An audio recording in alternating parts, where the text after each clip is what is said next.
History is filled with moments the sky itself seemed to turn against logic.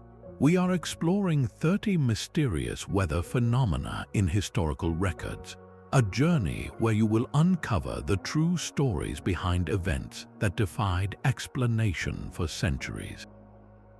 What force could make rain fall in the color of blood, or convince thousands they saw armies clashing in the clouds? For generations, people witnessed weather so strange it was recorded as an omen or a curse.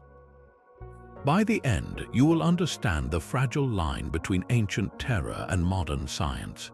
What does it truly mean when nature writes its own cryptic message across the heavens?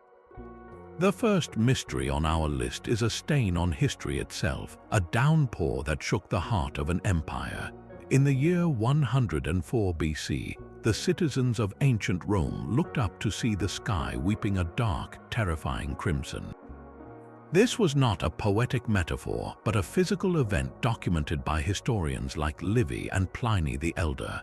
A rain of blood, they wrote, fell upon the city, coating temples, streets, and homes in a gruesome hue. Can you picture the sheer panic in a society where the gods were believed to communicate directly through natural signs? This was not a weather event, it was a catastrophic omen. The public terror was immediate and profound, a city-wide conviction that the gods were furious and some great calamity was imminent. For centuries, this account was taken at face value, a supernatural horror etched into the historical record. But modern science offers us a different palette of explanations. One strong possibility involves vast clouds of fine red dust, swept up from distant deserts like the Sahara by powerful winds, carried high into the atmosphere across the Mediterranean, and then washed down over Rome mixed with rain. This would create a liquid that looked startlingly like blood. Another theory points to microscopic algae or fungi spores, which can also bloom in red hues and be transported globally by weather systems. Yet the deepest mystery might not be the how but the why of the reporting. The rain of blood appears in records from many different eras and cultures, from the Middle Ages in Europe to accounts in the Americas. This repetition suggests that when people witnessed a red downpour, their minds, steeped in religious and superstitious belief, immediately framed it in the most terrifying terms they knew. The phenomenon was real, but its meaning was a mirror held up to the deepest fears of the age. So, what fell on Rome? Was it dust or life, or simply a primal human dread given form by the clouds? This first entry sets the tone for our entire journey, where the weather is never just weather. It is a story we tell ourselves about the unknown. That crimson rain in Rome was a terror written in a single, shocking color, but the next phenomenon plunged an entire region into a darkness so complete it felt like the end of the world. On May 19, 1780, a Friday, the morning began normally across New England and parts of eastern Canada.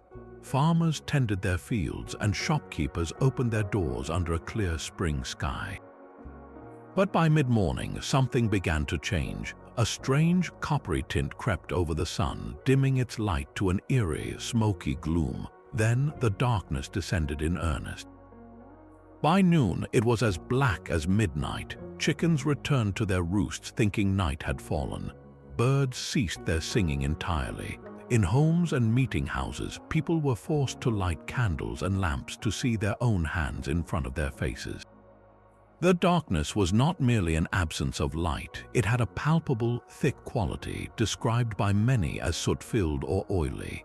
In the Connecticut legislature, the House of Representatives actually adjourned, convinced the biblical day of judgment had arrived. One council member, Colonel Abraham Davenport, famously refused to leave, stating, "I am against adjournment. The day of judgment is either approaching or it is not. If it is not, there is no cause for an adjournment. If it is, I choose to be found doing my duty." His calm defiance in the face of apocalyptic fear has echoed through history. The social and religious impact was immediate and profound. Sermons that Sunday thundered with calls for repentance. For a population deeply rooted in Puritan tradition, this was not a weather event, it was a direct and terrifying message from God. The event even found its way into the writings of authors like John Greenleaf Whittier. For over a century, the cause remained one of history's great atmospheric mysteries. What could possibly blot out the sun across hundreds of miles for an entire day? The modern scientific consensus points to a catastrophic but natural perfect storm of factors. The leading theory suggests that a massive, months-long drought had created tinderbox conditions in forests to the west and north. Enormous wildfires, likely in the Algonquin region of Ontario, began burning with unprecedented ferocity. Their smoke, combined with an unusually dense fog rolling in from the Atlantic and a thick, low cloud cover, created a three-layered blanket of particulates and moisture. This triple-layer effect acted like a blackout curtain across the sky, filtering out every last photon of sunlight. Yet, even with this explanation, mysteries linger. The sheer intensity and geographic spread of the darkness remain astonishing. Were the fires truly that colossal? Could atmospheric conditions have been so uniquely precise to create such a prolonged and utter blackness? The dark day stands as a stark reminder of how vulnerable human society is to the whims of the atmosphere, and how quickly the familiar rhythms of day and night can be stolen away, leaving only candlelight and existential dread in their place. The darkness that fell on New England was a terrifying curtain of nature's making, but less than 2 centuries later, a major city would be suffocated by a darkness of its own creation. In early December of 1952, a great and deadly fog descended upon London. This was no ordinary mist rolling off the Thames. It was a thick, yellowish-black smog, a poisonous pea soup that would cling to the city for 5 days and become one of the worst environmental disasters in history. To understand how this happened, you have to picture the conditions. It was an exceptionally cold December, and to heat their homes, millions of Londoners were burning vast quantities of cheap, low-grade coal. At the same time, the weather created what is known as an atmospheric inversion. Normally, air gets colder the higher you go, and warm air near the ground rises, carrying pollution away. But during an inversion, a layer of warm air acts like a lid, trapping a dense layer of cold, stagnant air, and all the smoke and soot from countless chimneys right at street level. The result was a toxic brew. Visibility dropped to just a few feet. People literally could not see their own feet. Buses and cars crawled to a halt, their drivers blinded. Ambulances stopped running. Pedestrians became hopelessly disoriented, trying to navigate familiar routes by feeling the walls of buildings. The smog seeped everywhere. It crept under doors and through window frames, filling homes, shops, and theaters with an acrid, choking smell. But the true horror was invisible. This smog was laden with sulfur dioxide and other acidic particulates. It attacked the respiratory systems of the young, the old, and the already frail.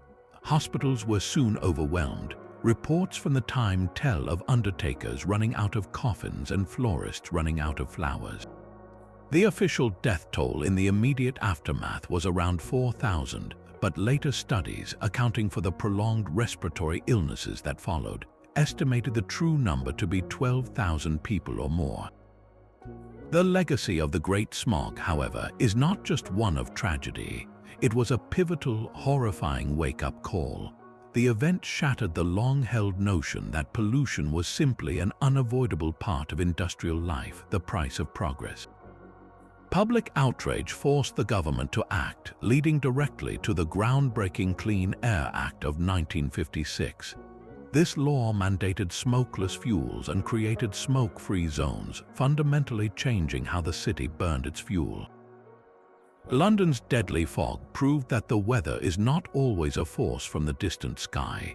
Sometimes it is a mirror held up to our own actions, a lethal combination of human industry and atmospheric chance that can turn the very air we breathe against us. London's smog was a human-made darkness, but nature itself can unleash a far greater chill. In 1816, summer simply never arrived for much of the world. The year became known as the Year Without a Summer, a global climate disaster that began with a bang heard around the planet. The source was Mount Tambora, a volcano on the Indonesian island of Sumbawa.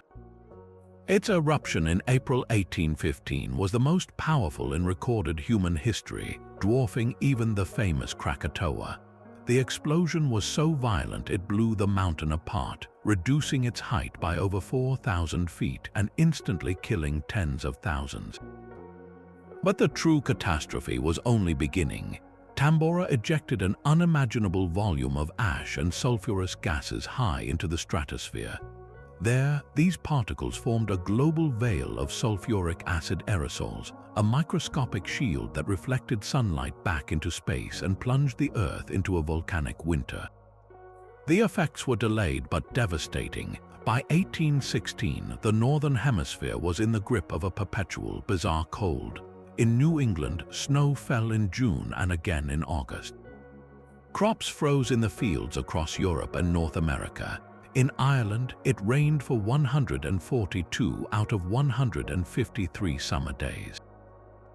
Harvests failed utterly, leading to catastrophic food shortages. The price of grain skyrocketed. Famine and food riots erupted from Switzerland to China. Desperate farmers abandoned their frozen lands, with many in Europe fleeing to cities or embarking for America, accelerating a wave of migration. This was a world where the very seasons, the reliable rhythm of life itself, had broken down.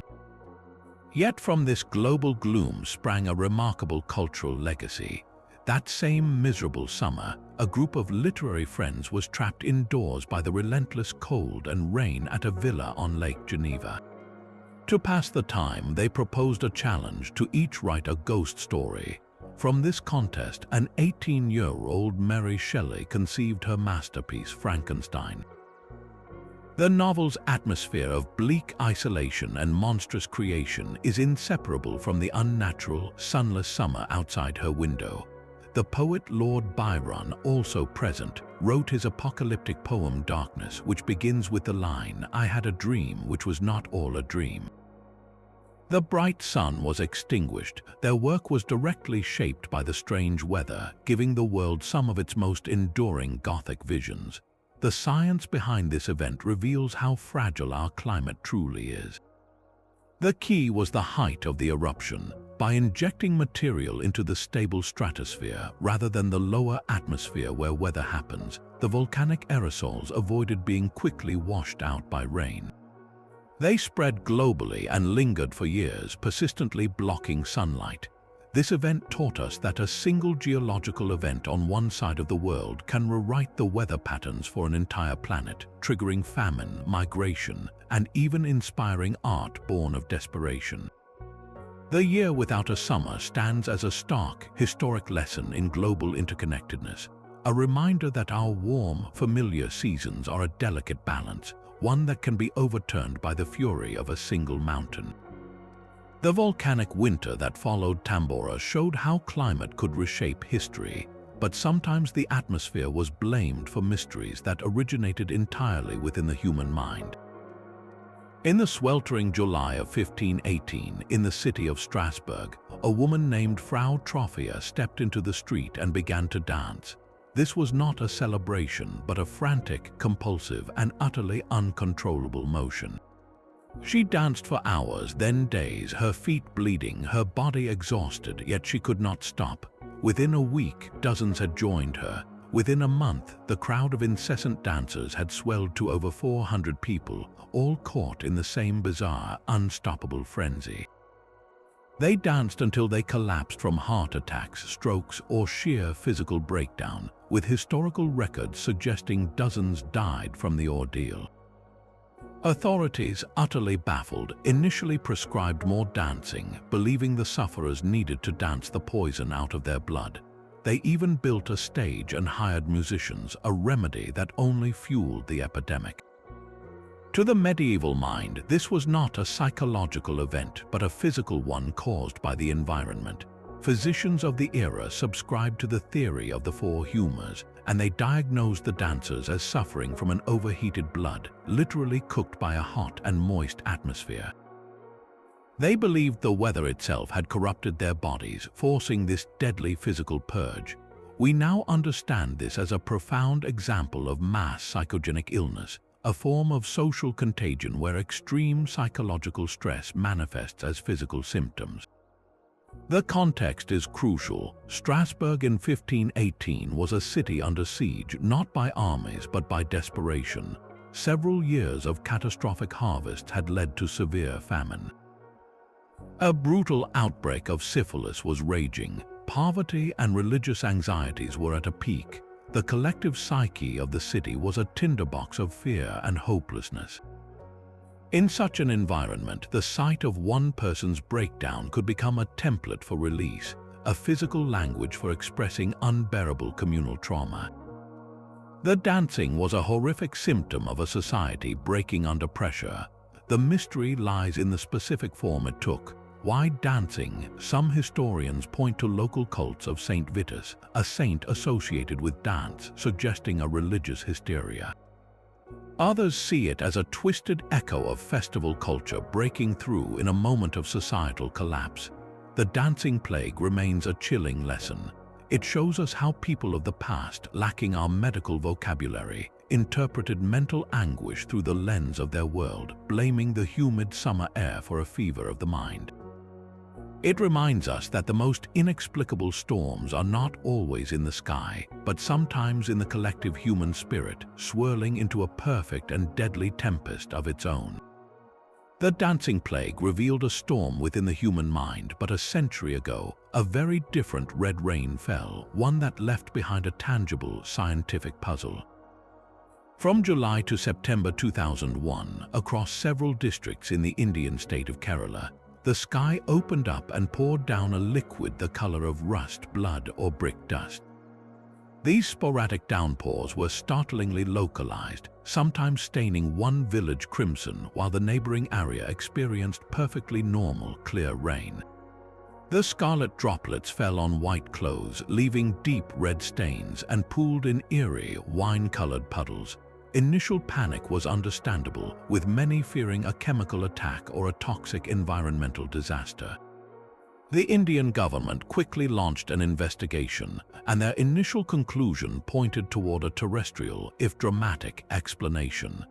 They proposed that fine red dust from a desert sandstorm in the Arabian Peninsula had been swept up into the atmosphere and carried over the Indian Ocean, where it mixed with monsoon clouds and fell as colored rain. This was a logical Occam's razor-style answer, similar to theories about the ancient Roman blood rain. Case closed, it seemed, but then a pair of physicists from Mahatma Gandhi University, Godfrey Louis and Santosh Kumar, decided to take a closer look. When they examined the dried red residue under a powerful electron microscope, they did not find mineral dust. Instead, they found something astonishing: tiny, cell-like structures. These red particles, they reported, resembled biological cells, yet they showed no signs of containing DNA, the fundamental molecule of life as we know it. Furthermore, the cells behaved strangely, replicating under extreme heat conditions that would destroy any known earthly organism. This led Louis and Kumar to propose a hypothesis that sent ripples through the scientific community and captured the global imagination. They suggested the red particles might be extraterrestrial in origin, perhaps biological material from a comet that had disintegrated in the upper atmosphere, seeding the clouds with alien microbes. The controversy was immediate and fierce. Critics argued the samples were contaminated, or that the particles were simply unusual but terrestrial spores of algae or fungi, their DNA degraded by their time in the harsh atmosphere. Mainstream science largely rejected the extraterrestrial claim, citing a lack of replicable evidence and the extraordinary nature of the conclusion.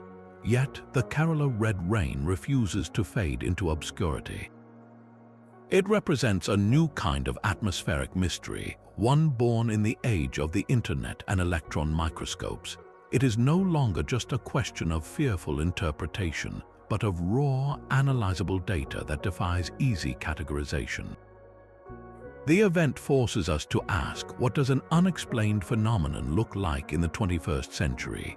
It is not just about what people saw and feared, but about what scientists can measure and still not fully explain.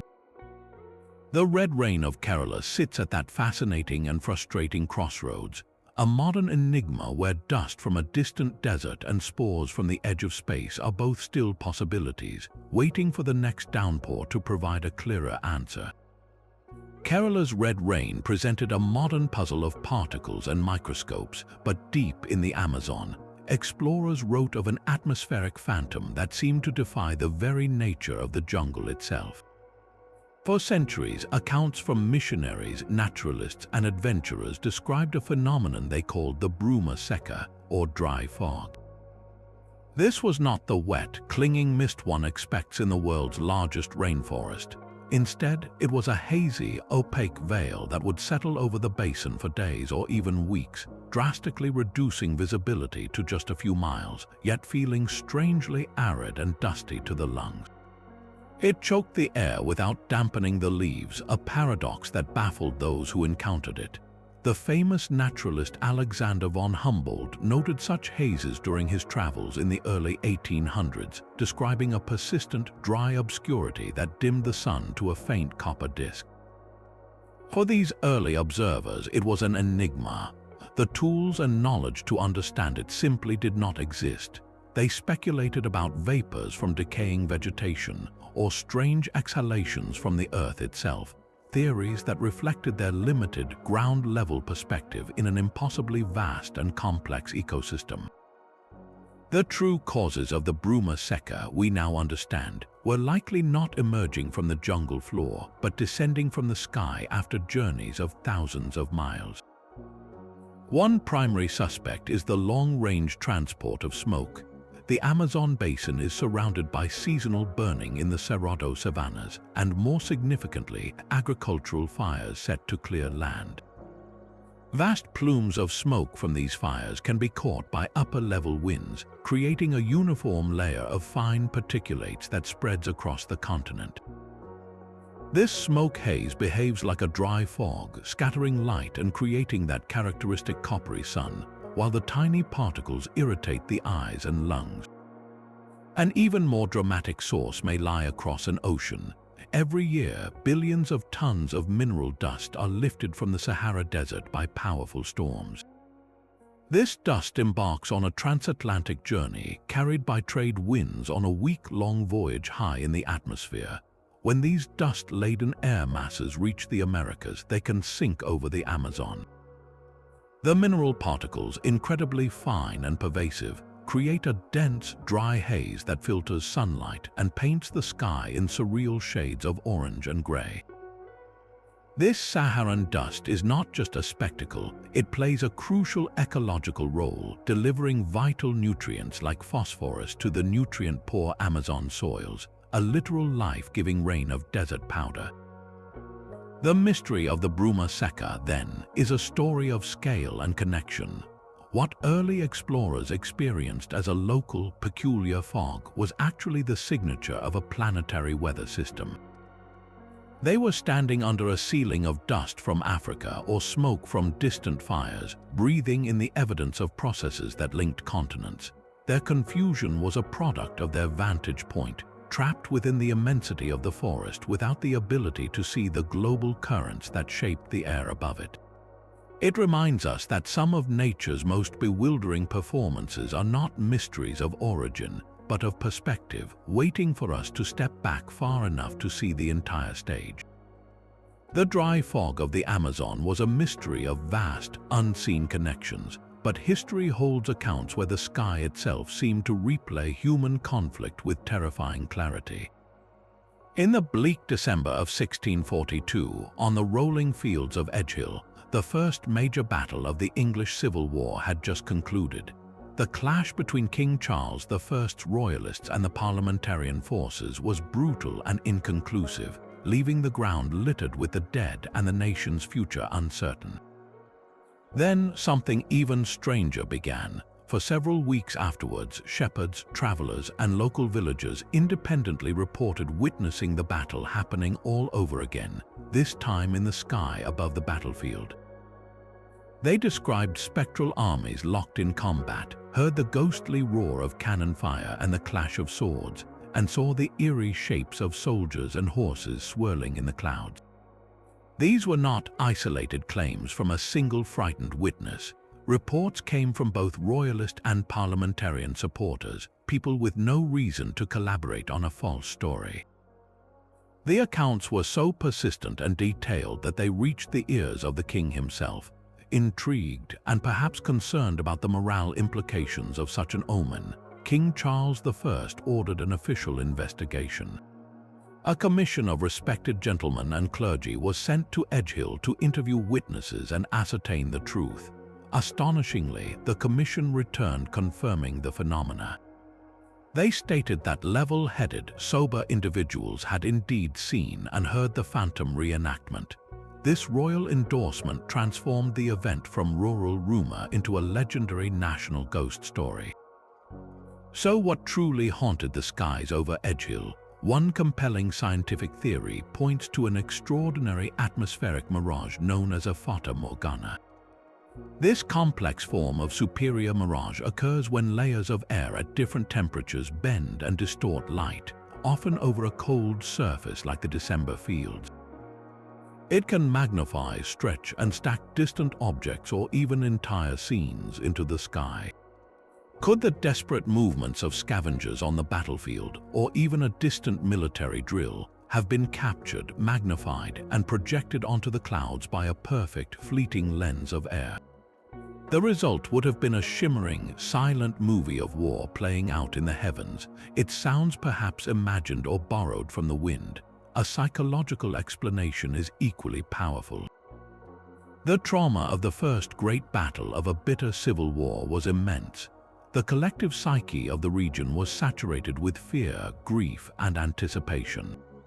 In such a state, mass hallucination or pareidolia, the brain's tendency to find familiar patterns in random shapes, like seeing faces in clouds, could have taken a powerful, culturally specific form. People expected violence and dread, and so the rolling, turbulent clouds became a canvas upon which they projected the conflict consuming their nation. And we cannot dismiss the possibility of deliberate myth-making. In a war where public support was crucial, a supernatural event favoring one side could be potent propaganda. A spectral replay of an indecisive battle could be framed as a sign of divine displeasure or a warning, a story encouraged to sway the loyalties of a superstitious populace.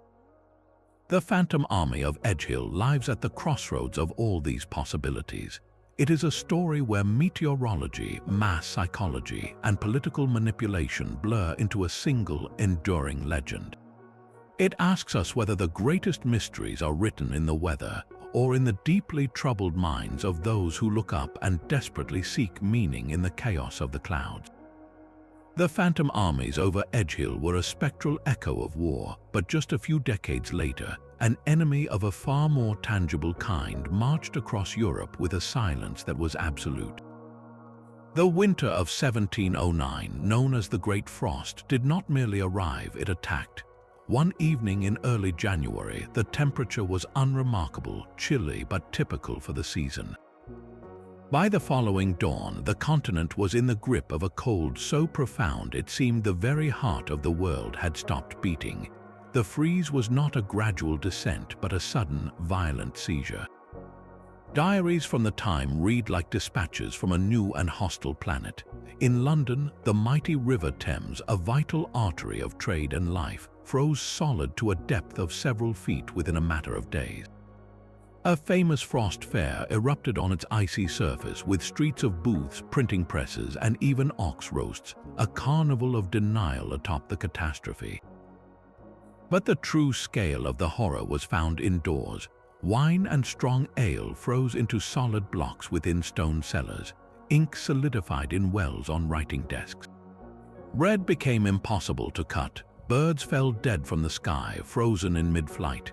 In homes across France, Italy, and Great Britain, people reported the astonishing sight of their chamber pots freezing solid overnight. The human cost was staggering. Thousands, perhaps hundreds of thousands across Europe, perished directly from the cold or from the famine that followed.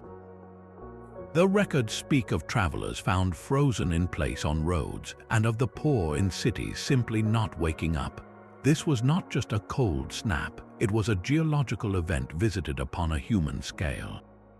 What could trigger such a sudden, continent-wide deep freeze? Climate historians point to a perfect and terrible alignment of factors. The first is a dramatic shift in a major weather pattern called the North Atlantic Oscillation. Think of this as a giant atmospheric seesaw over the ocean that controls where storms and warm air flow. In 1709, it is believed this seesaw slammed into an extreme negative phase. This acted like a locked door, blocking the warm, moist westerly winds from the Atlantic and instead allowing a vast, stagnant pool of frigid Arctic air to slide down and settle over all of Europe, with no moderating influence to push it back. This event was supercharged by a longer-term cosmic chill. The period coincided with the deepest part of the Maunder Minimum, a 70-year era of exceptionally low solar activity where the sun displayed very few sunspots. While the direct impact of this on global climate is still studied, it likely contributed to a general background cooling that made the continent more vulnerable to such an extreme shock. The aftermath was a societal collapse measured in empty fields and silent mills. The frost penetrated the ground to an unprecedented depth, killing not just the winter crops, but the very roots of perennial plants, vines, and fruit trees. Harvests failed completely for that year, and the soil's fertility was damaged for seasons to come. The price of grain skyrocketed, leading to bread riots and widespread starvation. The Great Frost was a brutal demonstration of nature's absolute power over human civilization. It showed that progress, culture, and daily life were fragile constructs entirely dependent on a stable climate. A single, vicious turn of the atmospheric dial could, in a matter of hours, transform a thriving continent into an icy wasteland where the most urgent task was not commerce or art, but simply finding enough warmth to see the dawn. The Great Frost proved that cold could conquer a continent, but another volcanic giant would soon paint the entire world in colors of unearthly beauty and profound unease. In August of 1883, the island volcano of Krakatoa, located in the Sunda Strait between Java and Sumatra, exploded in a series of cataclysmic blasts. The sound was heard over 3,000 miles away, and the eruption ejected an estimated 25 cubic kilometers of rock, ash, and gas high into the stratosphere. While the immediate tsunamis and devastation were horrific, the volcano's most widespread and haunting legacy appeared in the sky for months afterward. From the tropics to the poles, people began to witness a sun that was no longer golden, but a sickly, luminous green. At dusk and dawn, the heavens erupted in colors so intense they seemed to burn. Twilight glows stretched for hours, painting the night with crimson, violet, and electric copper long after the sun had disappeared. The artist William Scroft, stationed in London, became a dedicated chronicler of these skies, producing over 500 pastel drawings in a single year. He captured lurid sunsets where the clouds looked like rivers of molten lava, and daytime skies washed in an eerie olive hue. His work and countless letters from observers worldwide described a world permanently tinted by the distant catastrophe. The science behind this global art show is a masterpiece of atmospheric optics. The key was the altitude of Krakatoa's plume. By injecting immense quantities of extremely fine ash and sulfur dioxide gas into the stable stratosphere, the volcano created a permanent, planet-encircling veil of microscopic particles. These aerosols acted like a trillion tiny prisms and filters. When sunlight hit this layer, the shorter blue and violet wavelengths were scattered outward, which is why the sky itself often appeared a deeper blue. But at the low angles of sunrise and sunset, when light traveled through a much thicker slice of this polluted atmosphere, the longer red and orange wavelengths were also filtered out. What remained passing through to the observer's eye was an anomalous band in the green part of the spectrum. This is why the sun itself could appear as a brilliant green orb just as it dipped below the horizon, a phenomenon rarely seen without such an immense particulate screen. The prolonged twilights, sometimes lasting 2 hours or more, occurred because these high-altitude particles remained sunlit long after the ground had fallen into shadow, reflecting and scattering light across the dome of the sky. Beyond the spectacle, these strange skies provided science with a revolutionary tool. For the first time, scientists could visually track the high-altitude jet streams. By mapping the progression of the brilliant twilight glows and colored suns around the globe, they deduced the existence of previously unknown rivers of air racing at incredible speeds in the upper atmosphere. The volcanic dust became a tracer, revealing the planet's breathing patterns on a scale never before possible. So the green sun was more than an omen or a curiosity. It was a global diagnostic, a sign that the entire planet's circulatory system had been injected with a visible dye. It showed humanity that an event in a remote Indonesian strait could touch every sunset on Earth, transforming the most ordinary daily event into a silent, beautiful, and slightly terrifying reminder of our shared and fragile atmosphere. The green suns after Krakatoa were a global spectacle of atmospheric pollution, but 20 years into a new century, America's heartland would be choked by a dust storm of truly biblical proportions. On April 14, 1935, a day that became known as Black Sunday, the sky over the Great Plains did something it had never done before. It turned into a solid, moving wall. After years of drought and poor farming practices had turned the rich topsoil into a continent of powder, the weather finally assembled its masterpiece of destruction. From the Dakotas to Texas, people first saw what looked like a distant, dark smudge on the horizon. But this smudge didn't linger, it grew, and it moved with terrifying speed. Farmers described it as a mountain range made of dirt rolling toward them, blacking out the entire western sky. This was the Black Roller, a duster of ultimate scale, and to be in its path was to witness the end of the world in slow motion. The air grew still and eerily quiet as the monster approached, the birds having long since fled. Then the wind hit, a roaring gale that carried not rain but the land itself. Day turned to night in minutes. The wall of dust, thousands of feet high, swallowed farms, towns, and whole counties. Inside the storm, visibility dropped to zero. People caught outdoors became instantly disoriented, unable to see their own hands. They tied ropes between house and barn to avoid getting lost and perishing mere feet from shelter. The static electricity generated by the colossal friction of dust particles was so intense it shorted out car engines, made telephone lines hum and spark, and caused people's hair to stand on end, with blue sparks snapping from fence posts and doorknobs. The grit was inescapable. It seeped through every crack, coating tables, beds, and food with a fine, silt-like layer. Families huddled in kitchens, pressing wet towels against doors and windows, breathing through cloth masks, listening to the sandblast roar against their homes. Children were told to cover their faces with plates to keep from inhaling the dust, a futile effort against what they called the brown plague. The aftermath was a landscape from a nightmare. Fences were buried, machinery was scoured to bare metal, and livestock lay dead, their lungs filled with mud. This was not an isolated event, but the horrific climax of the Dust Bowl era, an ecological catastrophe born from a collision of natural drought cycles and human overreach. The deep plowing of the native prairie grasses for wheat, combined with years of severe drought, had literally let the land blow away. Black Sunday was the moment the soil itself rose up in revolt. Yet from this profound darkness came a pivotal light. The sheer, undeniable terror of the Black Roller, captured in iconic photographs and reported nationwide, shattered any remaining denial about the scale of the disaster. It created the political will for monumental change.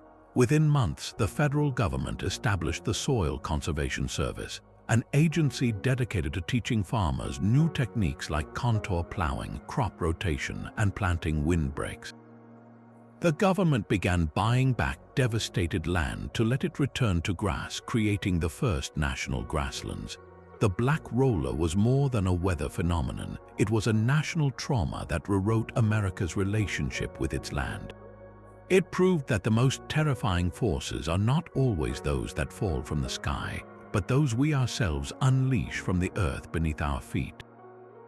The black roller was a storm of earth, but the ocean holds secrets of sudden, impossible heat. In the autumn of 1904, captains navigating the Baltic Sea began recording something profoundly strange in their official logs. Across a wide swath of that cold northern sea on the same day, multiple ships independently reported a sudden and drastic spike in the surface temperature of the water. This was not a gradual warming over days or weeks. According to the meticulous records, the sea temperature rose by over 10 degrees Celsius, that is more than 18 degrees Fahrenheit, in just a few hours. One moment, the water was the typical chilly Baltic brine. The next, it felt like a warm bath. Imagine the confusion on those bridges. Navigators relying on stable conditions for their calculations were suddenly confronted with a reading that defied all logic. The officers would have checked and rechecked their instruments, suspecting a malfunction, only to have other ships in the vicinity radio in with the same bizarre report. For a maritime community, the sea's temperature is a fundamental fact as reliable as the stars for navigation. This event tore that certainty away. The immediate practical concern was profound. Could such a rapid, localized warming affect ship buoyancy or create dangerous, unexpected fog? But the deeper question was one of sheer scale. What force could heat such a massive volume of water so quickly and then just as suddenly let it return to normal? The leading hypothesis points to a massive underwater volcanic vent. The Baltic seafloor is geologically active in places, and a sudden, explosive release of superheated water and gases from a previously unknown thermal vent could, in theory, create a vast temporary warm patch. Yet the scale of the reported warming area poses a problem. Could a single vent, even a large one, affect such a wide surface area so uniformly and then cease? Another theory involves a sudden, dramatic shift in ocean currents. Perhaps a pulse of unusually warm water from the North Atlantic was funneled through the narrow straits and into the Baltic Basin all at once like a hot tide. While currents do fluctuate, the speed and intensity described in the logs are extraordinary, more like a switch being flipped than a natural ebb and flow. A third possibility is the upwelling of deep, warmer water. Typically, deeper water is colder, but under specific conditions involving salinity layers, warmer intermediate water could be driven to the surface by a perfect storm of wind and pressure. This phenomenon, known as an Ekman transport event, can cause rapid surface temperature changes, but again, the reported magnitude of over 10 degrees pushes the limits of known meteorological models. The true mystery of the 1904 event lies in the word simultaneously. These were not scattered reports over a week, they clustered on a single day from ships across a broad zone. This simultaneity argues against a single, drifting warm plume and suggests a widespread, synchronized trigger. Was it a submarine earthquake that fractured the seafloor along a fault line, releasing geothermal heat at multiple points? Or could it have been a massive, previously unrecorded meteor impact in the central Baltic, its kinetic energy converted instantly into heat? The sober naval logs offer no speculation, only the stark numbers, a testament to a day when the sea itself seemed to break its own rules. The event faded from memory, an unexplained entry in forgotten ledgers, but it stands as a reminder that the oceans, for all our charts and sensors, still conduct experiments of their own, changing their fundamental nature in the space of a single watch. The sea could change its temperature in a day, but sometimes the sky seems to forget its own nature entirely.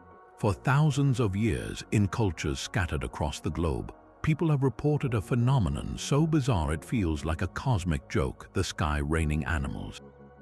The Roman naturalist Pliny the Elder wrote of showers of frogs and fish.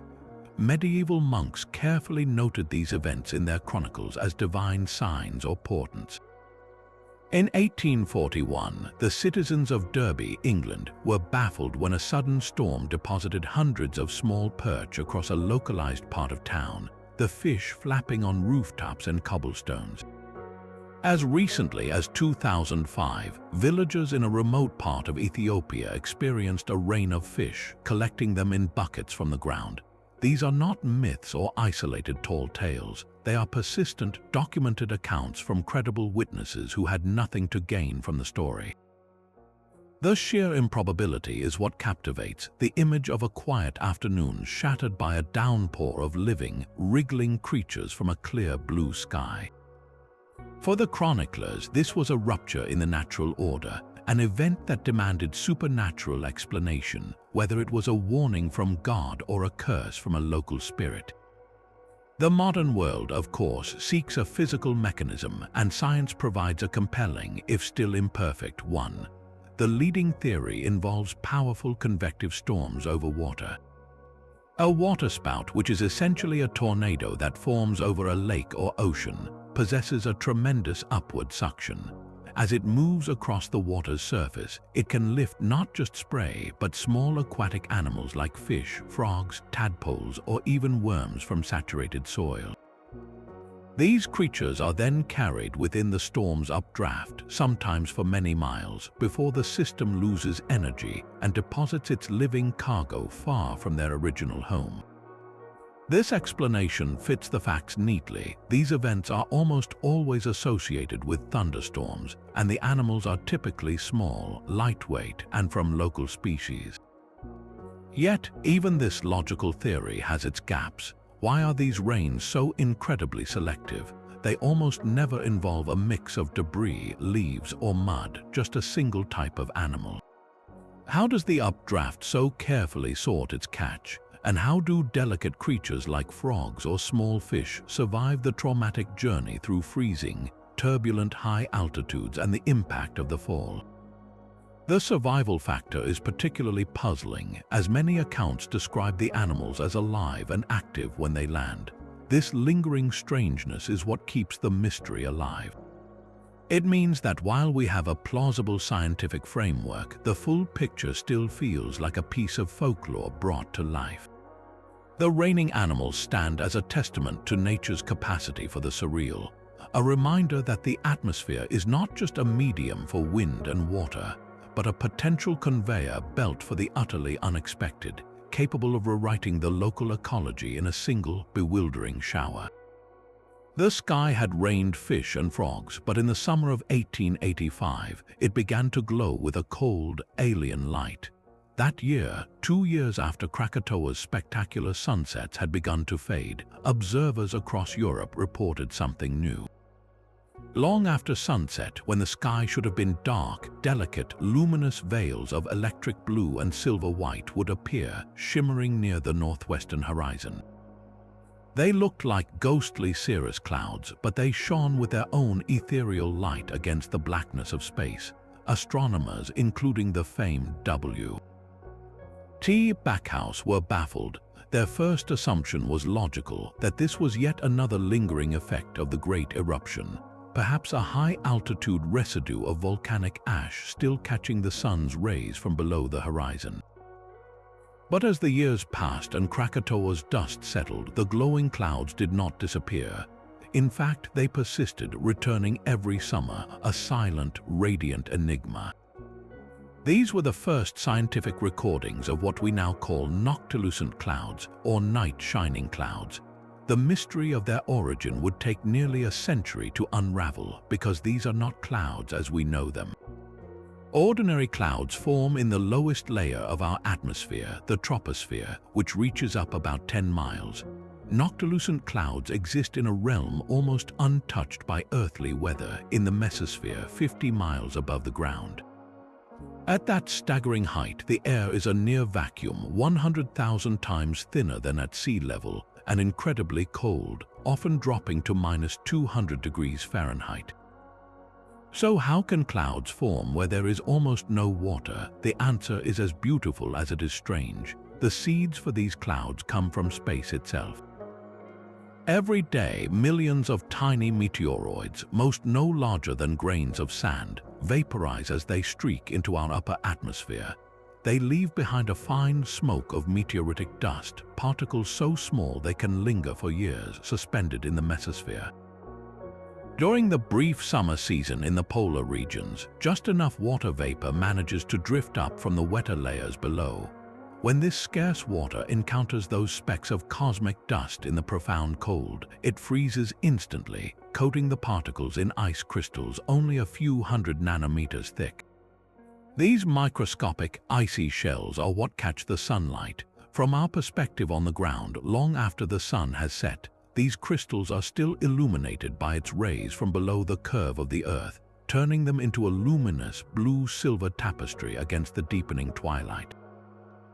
This explains their existence, but a new and more pressing mystery has emerged in recent decades.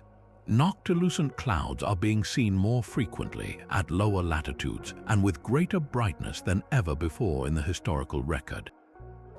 Their first appearance in 1885 may not have been a discovery, but the dawn of an era. Scientists now see them as a potential sentinel, a canary in the coal mine of our upper atmosphere. The leading theory linking them to climate change is paradoxical. While the lower atmosphere warms, the mesosphere counterintuitively is getting colder.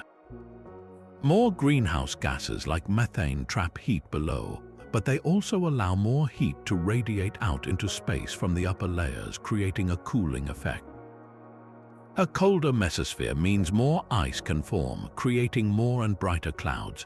Furthermore, increased methane provides a direct source of water vapor, as methane breaks down in the upper atmosphere and releases hydrogen, which then combines with oxygen to form water molecules. So, human activity may be inadvertently seeding the edge of space with the ingredients for these phantom clouds. The luminous night clouds of 1885 were a celestial curiosity, a puzzle of physics at the frontier of our world. Today, they have become something more, a hauntingly beautiful and potentially ominous signature written in ice and stardust, a message from the thinning, cooling roof of our planet that we are only just beginning to decode. Noctilucent clouds shimmered at the edge of space, but in the autumn of 2023, the air over one of the world's largest cities became a prison of thick, choking haze. Delhi's Great Smog was not a sudden explosion, but a slow, predictable siege. Each year, after the monsoon rains retreat, a deadly recipe begins to cook across northern India. Farmers in neighboring states set fire to their fields, a cheap and fast method to clear rice stubble before planting the next wheat crop.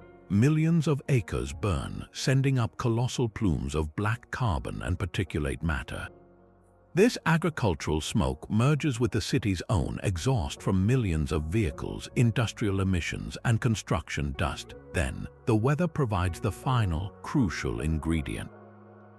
As temperatures drop, a layer of warm air acts like a lid, trapping all that pollution in a shallow bowl over the megacity. The result is an apocalyptic scene. The sun becomes a faint, orange disk you can stare at directly. Landmarks just a few blocks away vanish into a uniform, soupy gray. The air quality index, a measure of breathable safety, soars to levels literally off the chart, reaching over 20 times the threshold the World Health Organization deems hazardous. The human impact is immediate and visceral. Schools close, flights are cancelled, people with means seal their homes with air purifiers, while the vast majority simply breathe the poison. Hospitals report a surge in patients with burning eyes, rasping coughs, and debilitating asthma attacks. For weeks, life in the capital is conducted under a perpetual, sickly twilight. This feels like a uniquely modern catastrophe, a crisis of overpopulation and industrial scale. Yet, its ghost has walked this earth before. It is the direct descendant of London's Great Smog of 1952, where coal, smoke, and an atmospheric inversion killed thousands. It echoes the industrial fogs that once choked Pittsburgh and Donora, Pennsylvania, where factory emissions and stagnant air created lethal events in the 1940s. The pattern is hauntingly consistent, a formula written in smoke and suffering. First, an economic imperative, whether it is cheap coal for heat, industrial production for profit, or fast field clearing for survival. Second, a specific recurring weather pattern, an inversion that acts as a cage. When these two forces meet, the air itself turns toxic. History's lesson is not that these events are mysterious, but that they are tragically predictable. London's disaster led to landmark clean air legislation because the death toll was undeniably linked to the smog. Delhi's crisis, and those like it in many global cities today, present a more complex puzzle.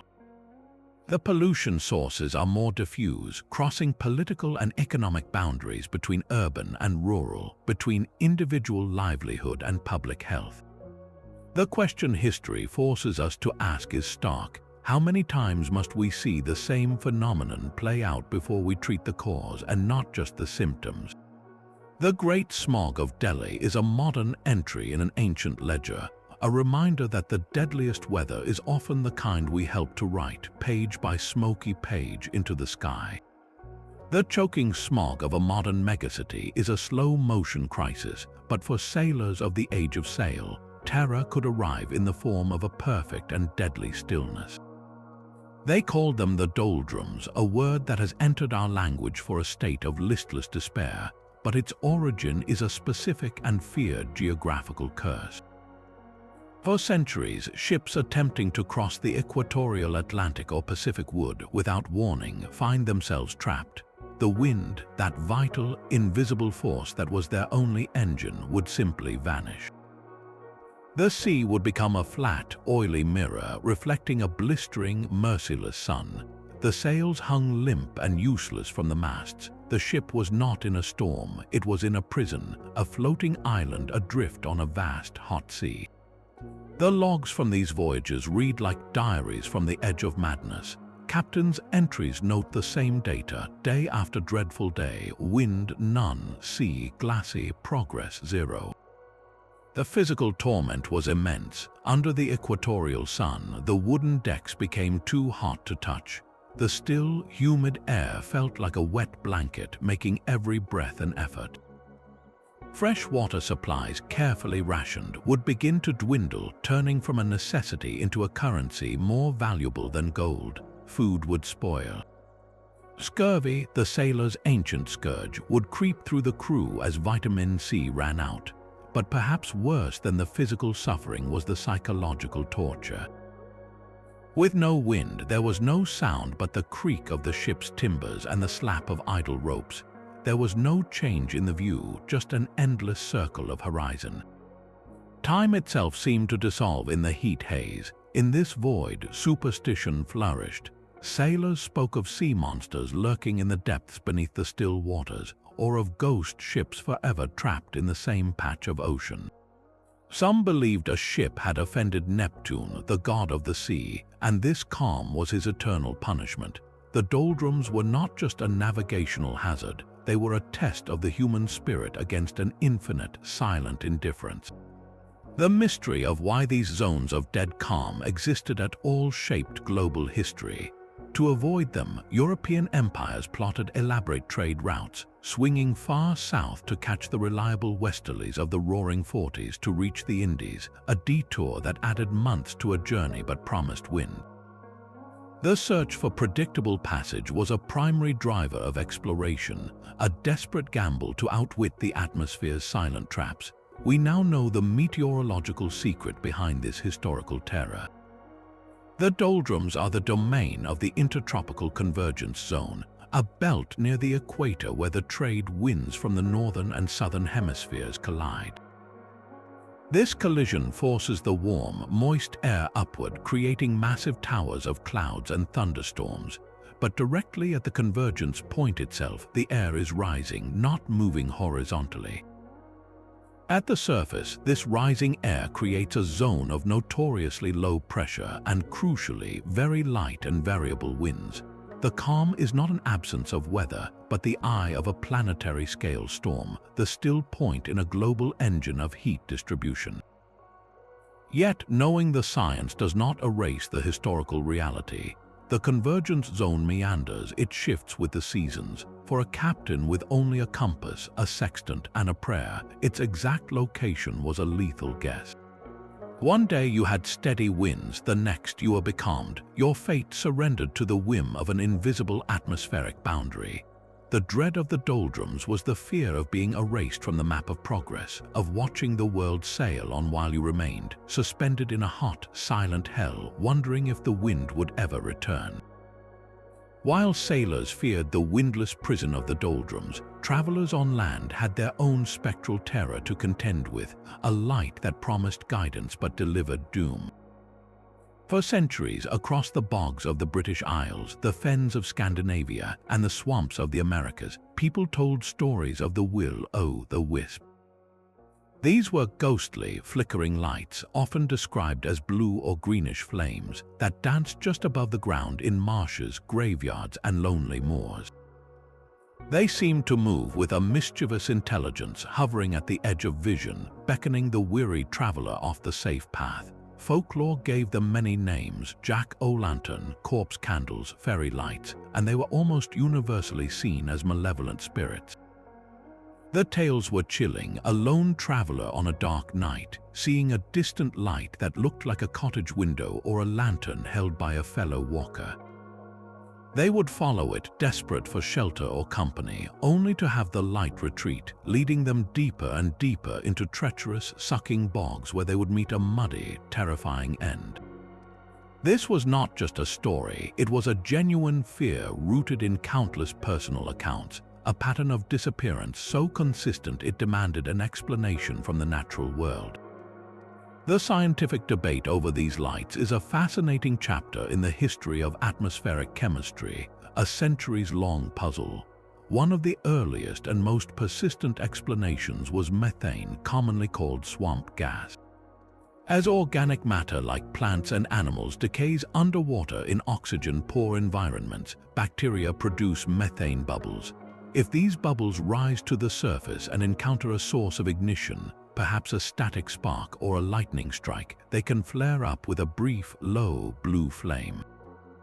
This seems perfectly logical, yet many observers noted problems. The lights often moved against the wind, they lasted too long, and they seemed too coordinated to be random gas ignitions. This led to other hypotheses. Could it be phosphine or diphosphane, gases produced by a similar anaerobic decay that can spontaneously ignite when they contact the air, creating a glowing, wandering flame? Or perhaps the answer was not combustion at all, but a cold, biological light. Some scientists proposed bioluminescent organisms like certain fungi or colonies of bacteria, glowing on wet wood or damp ground. But again, the reported motion and behavior of the light seemed to argue against a simple biological source. The true power of the Will-O'-the-Wisp mystery lies not in which single explanation is correct, but in why this phenomenon was so universally and terrifyingly misinterpreted. It represents a perfect storm of human psychology meeting elusive science. The environments where these lights appear are inherently frightening, lonely, unstable, and often associated with death. In the pitch dark, our pattern-seeking brains are primed to see agency and intention. A flickering, moving light in such a place could not possibly be mere chemistry. It had to be a spirit, a trickster, a ghost. The phenomenon was also maddeningly difficult to study, appearing unpredictably and often vanishing when approached, evading capture and measurement for generations. This elusiveness fed the supernatural narrative, making it a story that lived in the space between campfire tales and scientific journals. The Will-O'-the-Wisp is perhaps the purest example of how humanity, faced with a gap in its understanding of the natural world, will fill that gap with a story. It shows us that before we had spectrometers and gas chromatographs, we had myths, and those myths were our first, best attempt to map the mysterious contours of a world where the very air could sometimes inexplicably catch fire and dance. The ghostly lights of the marsh were a local enigma, but on a June morning in 1908, something arrived from the depths of space that shook the entire planet. At 7:17 a.m. local time, in a remote part of Siberia near the Tunguska River, a blinding fireball streaked across the sky. Moments later, a cataclysm unfolded. A thermal blast of heat, followed by a shockwave of unimaginable force, ripped through the taiga. It flattened an estimated 80 million trees across 800 square miles, radiating outward from a central point like a giant's footprint. The explosion, estimated at over 1,000 times more powerful than the atomic bomb dropped on Hiroshima, was heard over 600 miles away. Seismographs across Europe and Asia recorded the ground trembling as if from a major earthquake.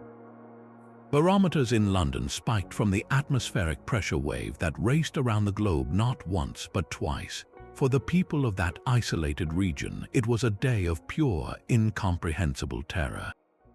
Reindeer herders were knocked off their feet, tents were blown away, and the sky itself seemed to split apart.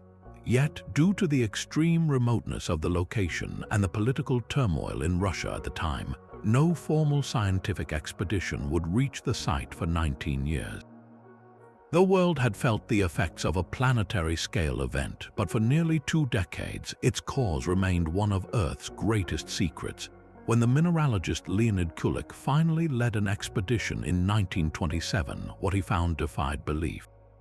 The devastation was absolute, a landscape of matchstick trees all pointing radially away from a central zone. Astonishingly, there was no crater. The epicenter showed scorched, standing trees stripped of their branches, but no hole in the earth. It was as if the destructive force had hovered in the air before unleashing its fury. This absence of an impact crater became the core of the Tunguska mystery. For nights after the event, another bizarre atmospheric effect was reported across Europe and Asia. Skies remained so bright that people could read newspapers at midnight, and photographs were taken without flash in the middle of the night. These bright nights were likely caused by vast amounts of fine dust from the vaporized object injected high into the stratosphere, scattering sunlight across the hemisphere long after sunset. A chilling echo of the Krakatoa sunsets, but born from a far more violent and unknown source. So what was it? The leading theory for decades has been a stony asteroid, roughly 120 feet in diameter, that entered the atmosphere at a shallow angle and exploded in a massive airburst about 3 to 6 miles above the ground.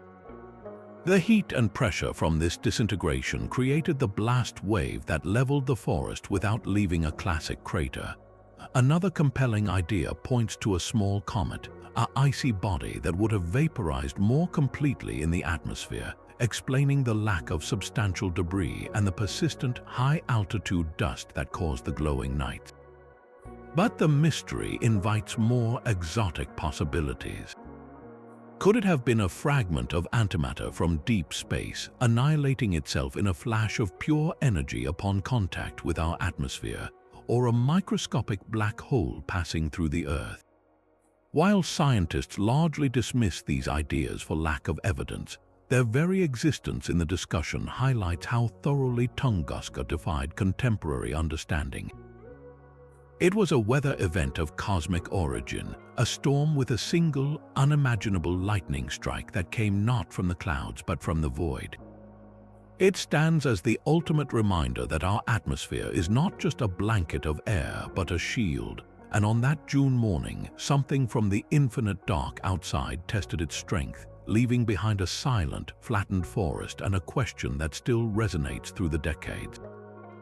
The cosmic blast at Tunguska was a visitor from the void, but some winds, born of the mountains themselves, were believed to carry a sickness of the soul. For centuries across the alpine valleys of Europe, a sudden, warm and dry wind would rush down from the peaks. The Romans called it Favonius, but the people who lived in its path knew it by a more ominous name, the Phone.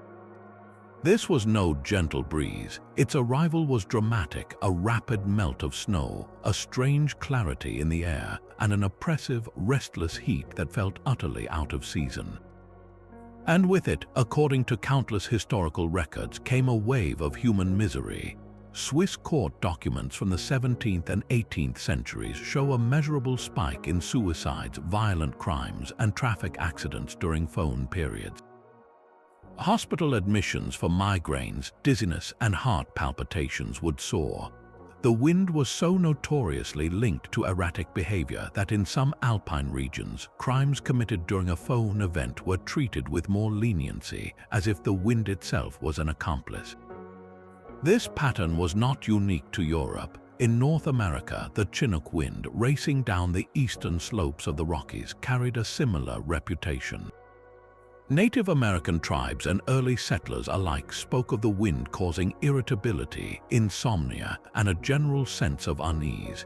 In the Mediterranean, the hot, dust-laden sirocco blowing from North Africa was said to bring lethargy and melancholy. Culture after culture had a name for these ill winds, and they all told the same story. When this specific weather arrived, people and animals behaved strangely. The modern meteorology behind the phenomenon is clear and elegant. It is a process called adiabatic warming. Imagine a mass of cool, moist air being forced up the windward side of a mountain range. As it rises, it expands and cools, causing its moisture to condense into clouds and rain. By the time this now dry air crests the mountain, it has lost much of its water. Then it begins to rush down the leeward side. As it descends, the increasing air pressure at lower altitudes compresses it, causing it to warm rapidly, roughly 5 degrees Fahrenheit for every 1,000 feet of descent. The result is a hot, dry, and often powerful wind that can raise temperatures by 30 or 40 degrees in a matter of hours. This is the perfect physical explanation for the wind itself. But what about the sickness? For generations, this was dismissed as folklore, a classic case of humans blaming their moods on the weather. Yet, the consistency of the historical reports gives one pause. Modern research has begun to take the phone sickness more seriously, probing for a physiological basis. One leading theory focuses on the rapid change in atmospheric pressure and the high concentration of positive ions in the air during such winds. Some individuals are exquisitely sensitive to these ionic changes, which may affect serotonin levels in the brain, a key regulator of mood. This could trigger migraines, anxiety, and irritability in susceptible people. Another line of inquiry looks at the wind's dryness and warmth, which can lead to rapid dehydration and disrupt sleep patterns, creating a cascade of stress on the body. Perhaps the most compelling argument is a combination of the physical and the psychological. The phone wind creates a tangible sensory assault, the constant, often unnerving howl, the oppressive heat, the eerie light. When this is coupled with a genuine, subtle physiological stress in some individuals, it can create a powerful feedback loop of discomfort and distress, amplified by centuries of cultural expectation that this wind makes people mad. So was it superstition or a keen observation of biometeorology recorded long before we had the language for it? The answer likely lies in the middle. The ill wind was a real experience, a perfect storm of atmospheric physics and human sensitivity, where the weather did not just change the temperature, but seemed to reach inside the mind and twist the dials, leaving behind a historical record written in crime logs, hospital notes, and a deep, ancestral dread of the warming gale. The winds that could twist the mind were fleeting, but one corner of the world has been illuminated by a permanent, violent light for millennia. Where the Catatumbo River meets Lake Maracaibo in Venezuela, the night sky is rarely dark. For up to 160 nights a year, a relentless electrical storm unfolds in near silence. This is the Catatumbo lightning, a phenomenon so reliable it has guided sailors for centuries, earning the nickname the Beacon of Maracaibo. Imagine a horizon that flickers not for minutes, but for 9 hours straight, with lightning strikes occurring over 250 times per hour, a celestial light show of staggering consistency. Historical records from the colonial era speak of its glow visible from over 250 miles out at sea, a flickering landmark that warned of the coastline and terrified invaders. Sir Francis Drake's attempted raid on Maracaibo in 1595 was famously thwarted when the constant flashes revealed his fleet's position, allowing the city to mount a defense. To the local indigenous people, the Weri, the lightning was the work of a congregation of fireflies paying tribute to the gods, while others saw it as the souls of the dead rising in luminous conflict. These stories are not mere superstition. They are the human attempt to explain a spectacle that defies the very nature of storms, which are supposed to be transient and chaotic. The science behind this everlasting storm is a masterpiece of geographical and meteorological precision. It begins with the unique topography of the region. Lake Maracaibo is a vast, warm body of water surrounded on 3 sides by the towering Andes Mountains. As the day ends, cool, moist air breezes in from the Caribbean Sea and converges over the lake's heated surface. This warm, moist air is then forced upward by the mountain walls, creating massive, vertical cloud formations known as cumulonimbus towers. But the secret ingredient may lie in the swamps surrounding the lake. The decomposing organic matter in these marshes releases significant amounts of methane gas into the lower atmosphere. Some scientists theorize that this ionized methane enhances the electrical conductivity of the air, providing more pathways for lightning to arc across the sky. The result is a self-perpetuating engine, a nightly recharge of heat, moisture, and topography that triggers one of the most concentrated displays of atmospheric electricity on the planet. Yet, for all we understand, the Catatumbo lightning remains a subject of intense and active study. Its rhythm is not infallible. It vanished mysteriously for several months in 2010, a cessation that caused national concern and was linked to a severe drought, proving its delicate dependence on the local water cycle. Researchers continue to debate the precise role of the methane, and they use this natural laboratory to study lightning generation on a scale impossible to replicate. It stands as a paradox, a storm of immense violence that is also a dependable guide, a natural wonder so persistent it became a part of human history, not as a disaster, but as a lighthouse written in flashes of light against the Venezuelan night. High above the storm-tossed decks of ancient ships, a cold, blue-white fire would sometimes dance. This was not lightning, but something more intimate and strange, a crackling, hissing light that clung to the mastheads, yardarms, and even the fingers of terrified sailors. They called it St. Elmo's fire, named for Erasmus of Formia, the patron saint of Mediterranean sailors, and to see it was to witness a ghost in the rigging. Ferdinand Magellan's chronicler, Antonio Pigafetta, wrote of the phenomenon during their perilous circumnavigation, describing the apparition as a luminous body that would appear on dark nights, a holy sign that calmed the crew's fears. Centuries later, a young Charles Darwin, aboard the HMS Beagle, noted its eerie beauty during a fierce storm off the coast of South America, watching the points of the ship glow with what he called a supernatural light. Even in the modern age, World War II pilots reported the same ethereal glow creeping along the wings and propellers of their aircraft, a silent, electrical companion in the blackness of a storm cloud. For every witness, the experience was profoundly ambiguous. Was this a benevolent protector or a final, ghostly warning? The science behind this spectral light is a process known as a coronal discharge. During a thunderstorm, the electric field in the atmosphere becomes intensely powerful. This field concentrates on sharp, protruding objects like a ship's mast or a plane's wingtip, ionizing the air molecules around them. Essentially, the electrical potential becomes so great that it tears electrons away from the air, creating a plasma, a glowing soup of charged particles. This plasma emits the characteristic blue or violet light, often with an audible sizzle or buzz. It is essentially a slow, continuous spark, a precursor to a full lightning strike, a sign that the air itself is electrically alive. There is no heat, no flame, just this otherworldly radiance born from pure atmospheric tension. But for the sailors and aviators who lived with it, the physics were irrelevant next to the meaning. This is where meteorology fused completely with mythology.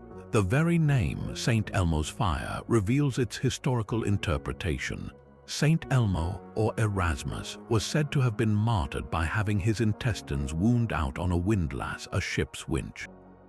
Sailors saw in the twisting, glowing lights a manifestation of their saint, a sign that he was watching over them in the tumult. The appearance of the fire was often taken as an omen that the worst of the storm had passed, a divine promise of survival. Yet the line between protection and omen was perilously thin. In other traditions, the lights were seen as the souls of dead sailors, or as a harbinger of certain doom if they descended to the deck. This duality captures the human heart of the phenomenon. In the face of an immense, impersonal storm, here was a weather event that seemed personal. It touched the ship itself. It appeared to choose where to land. It felt, for all its scientific explanation, like a communication. St. Elmo's fire represents perhaps the most intimate of all atmospheric mysteries, one where the boundary between a measurable electrical discharge and a sacred signal vanished in the crackling, silent light. It was a weather event you could almost reach out and touch, a piece of the storm that had come to rest on your own vessel, leaving you to decide whether it was a blessing or a curse written in plasma. St. Elmo's fire was a ghost light that touched the ship, but the North Sea could summon a monster that swallowed the land whole. In the year 1362, on a day that came to be known as the Groot Mandrink, the Great Drowning of Men, a storm of almost biblical fury descended upon the coasts of the Netherlands, Germany, Denmark, and England. This was no ordinary gale. It was a perfect combination of a powerful northwesterly hurricane and a spring tide, a storm surge that pushed the entire North Sea against the coastline with unimaginable force. Contemporary chronicles describe waves taller than church steeples crashing over dunes and dikes that had stood for generations. Whole villages were simply erased from the map, their wooden houses smashed to splinters and washed away with everyone inside. The death toll was catastrophic, estimated between 25,000 and 50,000 people. For a medieval society, this was an apocalypse, a divine punishment written in salt water and mud. But from this historical trauma grew a persistent legend, the permanent loss of a place called Friesland.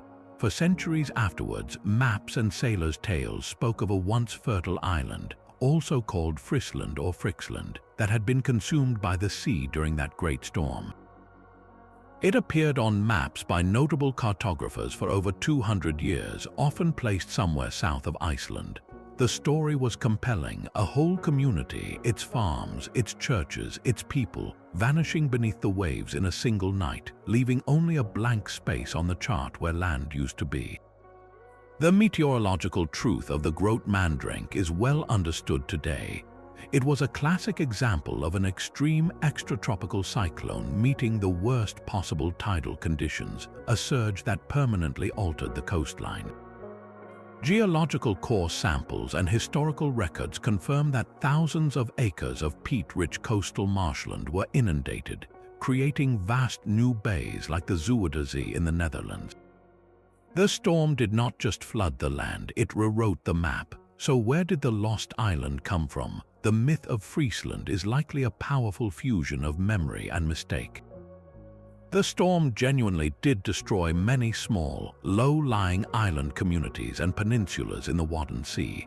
The collective memory of dozens of these smaller losses could have condensed over time into the story of one major mythical island. Furthermore, cartographic errors were common in an age of exploration. A misplotted sighting of the real Faroe Islands or Iceland, combined with the haunting legend of the Great Drowning, could have given birth to a phantom that lived on parchment long after the storm surge receded. This phenomenon shows us how a single, terrifying weather event can transcend meteorology and become mythology. The human mind, faced with a loss of such scale, needed a story grand enough to contain the grief. It was easier to imagine a singular, tragic Atlantis than to grapple with the random, scattered destruction of countless humble villages. The lost island of Friesland is a ghost in the historical record, a place made of equal parts wind, water, and the enduring need to make a legend out of a storm's indiscriminate rage. While sailors told tales of phantom islands, a strange and tangible haze once settled over the modern world, leaving a metallic taste in the air and a question mark in the scientific record. In the autumn of 1887, a peculiar fog began to appear in newspaper reports from across the eastern United States and Western Europe. This was not the familiar gray blanket of a coastal mist. Witnesses from Boston to Berlin described it as a distinct sulfurous yellow, a haze that lingered for days and carried a sharp, unpleasant odor. People reported that it left a coppery or metallic taste in their mouths, and it seemed to dim the sun to a pale, sickly disk. The most baffling aspect was its simultaneous appearance on two continents, suggesting a single, widespread cause. Here was an atmospheric detective story written in real time, with the entire industrialized world as its crime scene. The immediate theories were as global as the phenomenon itself. One strong suspect was a volcanic eruption. In the summer of that year, the Alaskan volcano Bogoslov, on a remote island in the Bering Sea, had entered a period of intense activity. Could its plume of ash and sulfurous gases have been carried by high-altitude winds across the pole and down over Europe and North America? Such a journey was possible, and it would neatly explain the sulfur smell and the yellow tint, classic signatures of volcanic aerosols. Yet the timing and precise wind patterns made some meteorologists skeptical that one relatively small eruption could account for such a dense, persistent haze on both sides of the Atlantic. Another suspect was a colossal dust storm. Vast quantities of fine lowest dust from the arid plains of Central Asia are known to circumnavigate the globe. Could an exceptionally powerful event have lifted an unprecedented volume of yellow dust into the jet stream, creating a planet-encircling veil? This would explain the geographic spread and the color, but not necessarily the pronounced sulfurous odor and metallic taste reported by so many. This leads to a third, more unsettling possibility, that the yellow fog was an early and dramatic example of transcontinental industrial pollution. The 1880s were the height of the Industrial Revolution. Factories burned immense amounts of coal, and the new chemical industry was releasing novel compounds into the air. Perhaps a perfect storm of stagnant weather patterns over industrial heartlands in America and Europe concentrated local pollution into those eerie yellow clouds, and the coincidence of timing made it seem like a single event. This theory turns the fog from a natural mystery into a potential landmark in environmental history, a first glimpse of pollution on a hemispheric scale. The true mystery of the 1887 yellow fog lies in the lack of a definitive culprit. Unlike the vividly colored skies after Krakatoa, which were definitively linked to a single, colossal source, this event has no satisfying, singular origin in the historical record. It exists as a collection of sensory reports, a shared experience of something strange in the air that science, then and now, cannot pin to one cause.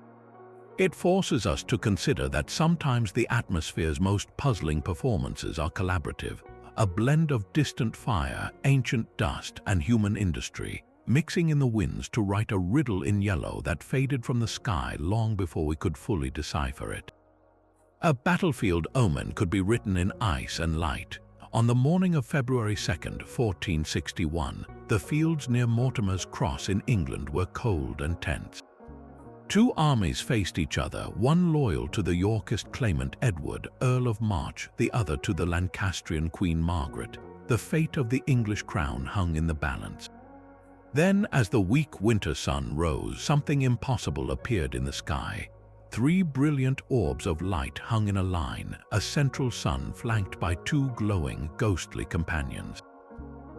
To the soldiers and nobles on the ground, this was a celestial event of profound and terrifying significance. The awe was immediate, a paralyzing wonder. Was this a sign from God, a divine judgment on the coming slaughter? For many, the terror was specific, a fear that the very heavens were splitting apart, a portent of chaos and doom. In that superstitious age, the weather was never neutral, it was a message. Edward, the young Yorkist leader, faced a crisis. His troops were murmuring in fear, seeing the triple suns as a bad omen for their cause. He could lose the battle before a single sword was drawn. In a moment of decisive inspiration, he did not dismiss the phenomenon, he reinterpreted it. He declared the 3 suns a symbol of the Holy Trinity, and a sign of divine favor for the 3 sons of the House of York, himself and his 2 brothers. This act of political and psychological alchemy transformed paralyzing fear into rallying zeal. Heartened by their leader's confident framing, the Yorkist army fought with renewed conviction and won a decisive victory. That win set Edward on the path to becoming King Edward IV, altering the course of the Wars of the Roses. The celestial event that shaped his destiny was a parhelion, what we now call a sundog. The science is a beautiful trick of atmospheric optics. On that cold morning, a thin veil of cirrus clouds high in the sky was present. These clouds are made of countless hexagonal plate-shaped ice crystals. As they drift and orient themselves in the air, they act like millions of tiny, floating prisms. When sunlight passes through these precisely aligned crystals at just the right angle, it is bent or refracted by exactly 22 degrees. This creates 2 bright colored spots of light, one on each side of the sun, often with a reddish tint on the side nearest the sun.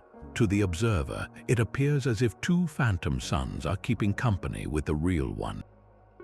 The phenomenon is purely optical, an illusion of ice and light, but for the armies at Mortimer's Cross there was no science, only sign.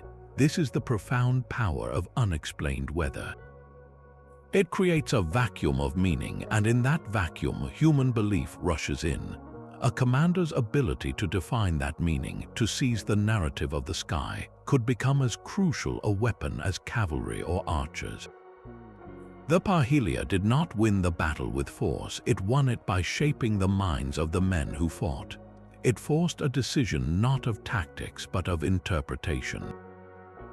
Would they see a warning or a blessing? Edward's choice, made under the gaze of 3 sons, reminds us that history is not just shaped by storms of steel, but by the human stories we tell about the storms in the sky. The phantom suns at Mortimer's Cross were a trick of light, but in the damp valleys of 19th century England, a different kind of mist carried a very real and tangible death. In places like Hounsworth in the Pennines and later in the village of Lake Nyos in Cameroon, people told stories of a killer that came on the wind. The incidents followed a hauntingly similar pattern. On a still, cool evening, a strange, ground-hugging mist would creep through a particular valley or settle over a lakeshore. By morning, the scene was one of silent horror. Livestock lay dead in the fields as if struck down where they stood. People who had been caught in the mist awoke with splitting headaches, nausea, and a terrifying feeling of suffocation, while those who slept in low-lying cottages sometimes never woke up at all. This was no ordinary fog. It was a breath-stealing phantom that seemed to hunt only in specific, cursed locations. For generations, the cause was a complete mystery, blamed on malevolent spirits, poisonous plants, or a morbid dampness in the air. The terror was rooted in its selectivity, the way it could kill every creature in one hollow while leaving the farm on the hill untouched. The solution, when it finally came, revealed a deadly partnership between the earth below and the air above. These lethal mists were not weather in the traditional sense, but weather acting as a jailer. The true killer was an invisible gas, most often carbon dioxide. In areas with specific volcanic or geothermal geology, This gas can seep steadily from fissures in the ground. Carbon dioxide is heavier than air, so on a windless night it doesn't dissipate. It flows like an invisible river along the ground, collecting in depressions and valleys. Then, a temperature inversion, that same atmospheric lid that trapped London's smog, would seal the gas in place, preventing it from mixing with the fresher air above. Any person or animal in that low-lying area would literally be standing in an invisible pool of suffocation. The gas displaces the oxygen, leading to a painless, silent death from asphyxiation. In some cases, the gas might be hydrogen sulfide, which carries the rotten egg smell and is toxic even in small doses. The historical accounts from Hounsworth and other sites perfectly match this model: the still conditions, the low-lying victims, the rapid onset of symptoms. The mystery was solved not by meteorology alone, but by geology and chemistry. It showed that the air itself could become a poison well, filled not by human industry, but by the slow, patient breath of the planet. These events were a grim reminder that the atmosphere is not an empty space, but a dynamic layer where the exhalations of the Earth can, under the right weather conditions, become a death sentence for anything that breathes. While the killer mists of Hounsworth were a local, silent terror, the skies of 1911 delivered a spectacle of global, silent beauty. For months after the colossal eruption of Alaska's Mount Katmai in June of that year, the world's sunsets were transformed. As dusk settled over cities from London to Tokyo, the western horizon would not fade to black, but instead ignite in a symphony of color that lingered for hours. Newspapers of the era are filled with breathless descriptions, accounts of crimson and violet flames licking the clouds, of copper and gold bands stretching across the heavens long after the sun had vanished. In New York, crowds gathered on rooftops to watch the display, while in Europe, artists scrambled to capture the impossible hues before they faded. This was not a fleeting oddity. It was a persistent, planet-wide twilight that painted the evening sky for nearly 2 years. The source of this beauty was a catastrophe of almost unimaginable scale. The Katmai eruption was the most powerful of the 20th century, rivaling even ancient Tambora. It did not just blow a mountain apart, it created the Valley of 10,000 Smokes, a landscape where countless fumaroles vented steam and gas into the air for years. More importantly, it ejected an immense volume of fine volcanic ash and sulfur dioxide directly into the stratosphere, higher than most weather occurs. This created a permanent, thin veil of microscopic sulfuric acid aerosols that encircled the entire Earth. These tiny particles became the instruments for the Great Twilight Symphony. When sunlight hit this stratospheric layer at a low angle, the aerosols scattered the shorter blue wavelengths out into space, allowing the longer red and orange rays to pass through and paint the clouds below in fiery shades. But because the particles were so high up, they remained sunlit long after the ground was in shadow, acting like a glowing ceiling that reflected light back down, prolonging the dusk for an hour or more. This global phenomenon presented science with an unprecedented opportunity. For the first time, researchers had a visible tracer in the upper atmosphere that they could follow.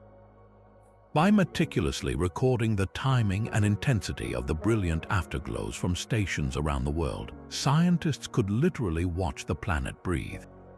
They could track the movement of the volcanic veil as it was carried by the newly discovered jet streams, mapping its journey from the North Pole to the equator and back.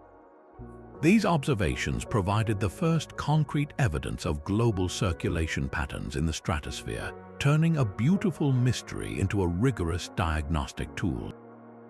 The Katmai twilights were a pivotal moment, a bridge between awe and understanding. They showed that a single event in a remote wilderness could send a signature across the heavens, a signature that science could learn to read. It was no longer just a pretty light show, it was a message in the sky, written in ash and illuminated by the sun, telling us how the thin, invisible shell of our atmosphere moves and mixes on a planetary scale. The lingering twilights of Katmai painted the sky in silent fire, but in the deserts of Egypt, a wind arrived with the roar of a furnace. The Khamsin, meaning 50 in Arabic for the approximate number of days it could blow, was far more than a simple hot breeze. Historical travelers wrote of its arrival with a kind of terrified awe. One moment the air was clear and warm, the next a palpable wall of heat would strike. A 19th-century European explorer described stepping from his tent into what felt like a sudden, open oven, the temperature seeming to leap 30 degrees in the space of minutes.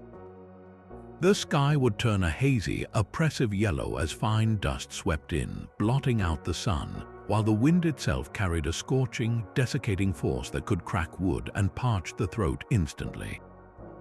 This was not a gradual change of season, but an atmospheric ambush. The mechanics behind this sudden siege are a stark lesson in geography. The Khamsin is a seasonal wind, a sirocco, born from vast low-pressure systems moving east across the Sahara. As these systems travel, they scoop up immense volumes of superheated air from the desert interior. This air is not just warm, it has been baking over endless sands for days, reaching profoundly high temperatures. When the pressure gradient becomes steep enough, this reservoir of heat is released, funneled northward toward the Mediterranean coast like a blast from a giant's forge. The sudden spike occurs because you are not experiencing a local warming, but the literal arrival of a different, much hotter air mass, displacing the cooler air in a violent, tangible front. The historical impact of this predictable fury was woven into the very fabric of ancient life.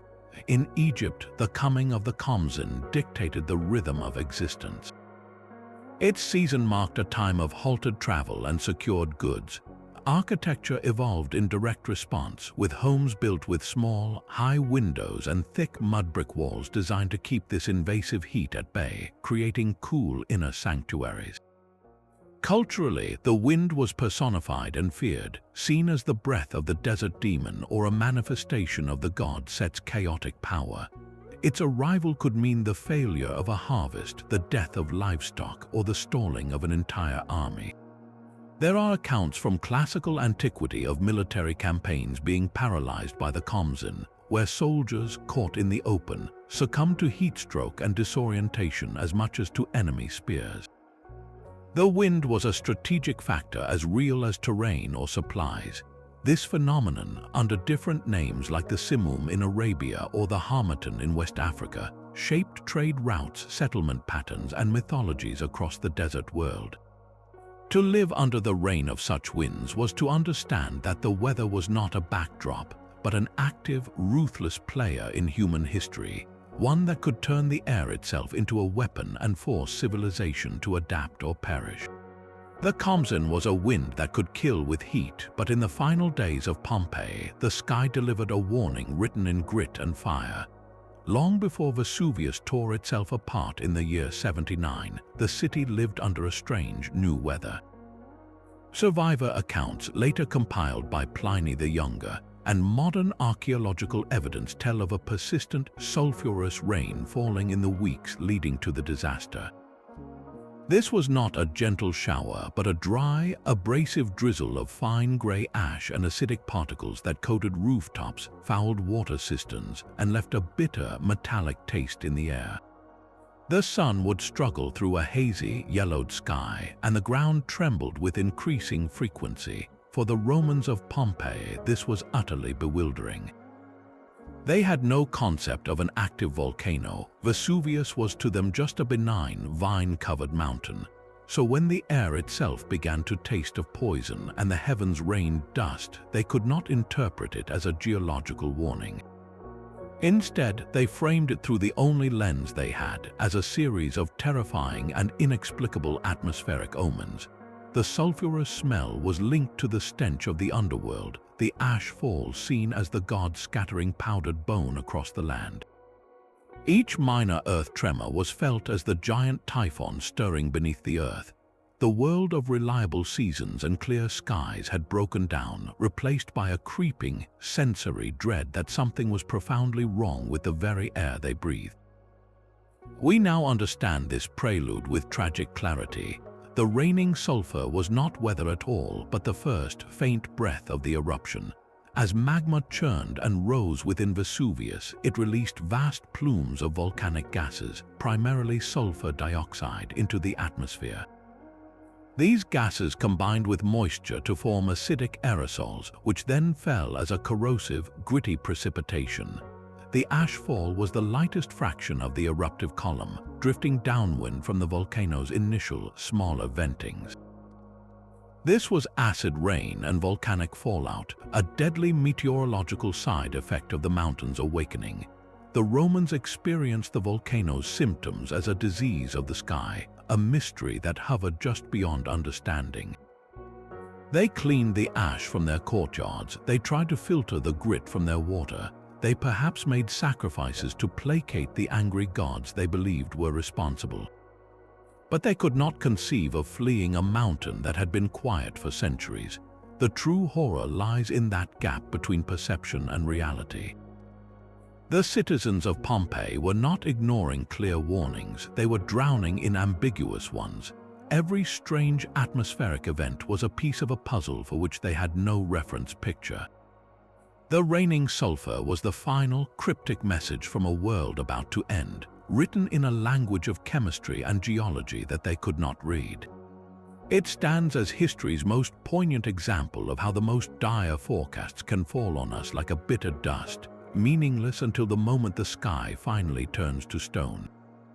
The poisonous rains over Pompeii were a deadly omen no one could read, but sometimes the sky offers illusions of salvation instead of warnings. For centuries, sailors navigating the treacherous straits of Messina, the narrow waterway between Italy and Sicily, would look toward the horizon and see miracles.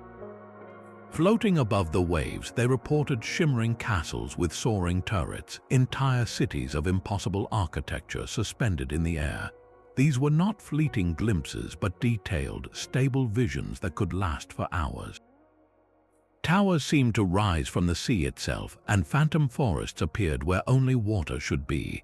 To a weary crew, the sight could spark desperate hope of a nearby port, or a superstitious terror of entering a fairy realm. The locals had a name for this apparition, the Fata Morgana. They believed it was the work of the enchantress Morgan le Fay, King Arthur's half-sister, who was said to have built her crystal palace in these waters, using her magic to project its image into the sky to lure men to their doom. The testimonies are remarkably consistent across generations, from medieval logs to 19th century travel journals, all describing the same elaborate, silent metropolis hovering just out of reach. The science behind this most complex of mirages is a masterpiece of atmospheric optics, a phenomenon called a superior mirage. It requires a very specific recipe of air. On calm, hot days, the sun heats the surface of the sea, which in turn warms the air just above it. But sometimes a layer of much cooler, denser air will slide in over the top of this warm, thin layer. This creates a dramatic temperature inversion with cold air sitting atop warm. Light traveling from a distant object, like a cliff on the Sicilian coast or a ship just below the horizon, passes through these contrasting layers. As the light rays move from the cold, dense air into the warm, less dense air, they bend or refract sharply downward. To our eyes, which always perceive light as traveling in a straight line, this bending creates a false image. The distant coastline isn't just magnified, it is distorted, duplicated, and stacked. A single rocky outcrop can be stretched into a towering castle. A humble fishing village can be mirrored and inverted, its buildings piled atop one another into a fantastical skyline. The stillness of the air in the strait allows this layered lens to remain stable, turning the sky into a slow-moving cinema of illusion. This is why the Fata Morgana is so detailed and persistent. Unlike the shimmering heat haze on a road, it is a precise, layered projection. The myth of Morgan le Fay is a perfect human response to this spectacle. Faced with an image of a city that could not possibly exist, the mind of a medieval sailor would naturally reach for a supernatural architect. the Enchantress, a figure of immense power and ambiguous morality, fit the bill perfectly. Her phantom city was a trap, a beautiful lie crafted by the air itself, teaching a harsh lesson about trusting what you see over the horizon. The Fata Morgana represents the atmosphere's ultimate capacity for deception.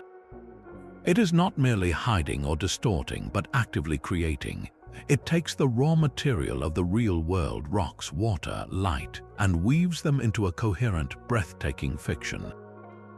For those who witnessed it, the line between geography and fantasy dissolved, leaving only a silent, shimmering question hanging in the air above the strait. A different kind of weather mystery is one we tell ourselves about the future. In the 1970s, a powerful and pervasive story took hold in the public imagination, the idea that the planet was not warming but plunging toward a new ice age. Magazine covers featured illustrations of glaciers creeping over cities, while television reports warned of a coming global freeze. This wasn't fringe fear-mongering, it was a narrative built on a foundation of real, if incomplete, scientific data. A number of respected climatologists had published papers noting a distinct cooling trend in the Northern Hemisphere since the 1940s. They pointed to two compelling culprits. First, the dramatic increase in industrial aerosol pollution, tiny particles from factories and power plants that were reflecting sunlight back into space, a man-made volcanic winter. Second, they considered long-term orbital cycles known as Milankovitch cycles, which suggested the Earth was due for a gradual return to glacial conditions. The science of the day was grappling with competing forces, the cooling effect of aerosols versus the warming effect of carbon dioxide, and the short-term data seemed to tip the scales toward cold. But then, the story escaped the laboratory. The media, always drawn to dramatic, apocalyptic narratives, amplified the most extreme interpretations. Complex, tentative scientific discussions were distilled into stark, sensational headlines. The phrase global cooling became a cultural phenomenon, a climate mystery that existed as much in newspapers and on television as it did in atmospheric models. The true lesson of this episode isn't that the scientists were wrong, but that the process of understanding our climate is a story of competing signals. In the 70s, the cooling signal from aerosols was strong and immediate, masking the slower, steadier warming signal from greenhouse gases. It was like trying to hear a distant drumbeat while standing next to a ringing bell. As pollution controls like the Clean Air Act took effect in the following decades, the aerosol bell began to quiet. The cleaner air allowed the underlying drumbeat of carbon dioxide-driven warming to emerge clearly and overwhelmingly in the data. The global cooling scare stands as a crucial case study in how we perceive weather and climate. It reveals the gap between scientific nuance and public narrative, and the danger of extrapolating short-term trends into long-term prophecies. It was a mystery born not from the sky itself, but from our early, stumbling attempts to listen to it, a reminder that the loudest signal in the room is not always the most important one. From blood-red rains to phantom armies, our journey through 30 mysterious weather phenomena reveals a sky that has always whispered in riddles. For centuries, people looked up and saw omens, curses, and miracles written in the clouds. They felt the terror of a sudden, absolute darkness at noon, or the awe of a sun that glowed an unearthly green. They witnessed rains of living fish and felt winds that seemed to carry madness. Each of these events was a mystery that challenged the understanding of its time, a crack in the familiar world where something vast and unknown shone through. Today, science has given us names for these wonders: parhelia, noctilucent clouds, the Foehn effect. We can trace the path of Saharan dust across an ocean or model the shockwave from a disintegrating asteroid. The mechanics are no longer magical, but in solving these puzzles, have we lost the awe? The answer is a resounding no. Understanding the how does not erase the profound why of our reaction. Knowing that a sundog is refracted ice crystals doesn't make the sight of three suns hanging over a medieval battlefield any less world-shaking. Learning that the dancing plume was mass psychogenic illness only deepens the tragedy of a community expressing its trauma through uncontrollable motion. Though wonder is not diminished, it is transformed. It shifts from a fear of capricious gods to a reverence for the intricate, interconnected systems of our planet and the enduring fragility of the human mind within them. These historical records are more than just weather reports. They are diaries of human resilience. They show us people facing the unfathomable with the tools they had, weaving stories to explain the unexplainable and ultimately surviving to pass the tale along. They remind us that nature's power is absolute, capable of blotting out the sun for a year or suffocating a city in its own exhaust. But they also highlight our relentless drive to make sense of it all, to find pattern in chaos and meaning in the storm. This drive is what turns a terrifying blood rain into a question of atmospheric chemistry and a ghostly army in the clouds into a study of light and collective trauma. Our journey ends, but the sky's mysteries do not. New ones emerge even as we solve the old, from the brightening noctilucent clouds at the edge of space to the unpredictable fury of our modern, human-altered climate. The canvas is still there, and we are still looking up, armed with both our ancient sense of wonder and our hard-won scientific light. So tell me, which of these 30 phenomena left you the most astonished? Was it the silent killer mists of Hounsworth or the global twilight after Katmai? Share your thoughts in the comments below, and if you enjoyed this journey into the strange weather of the past, be sure to subscribe. There are always more historical mysteries waiting just over the horizon.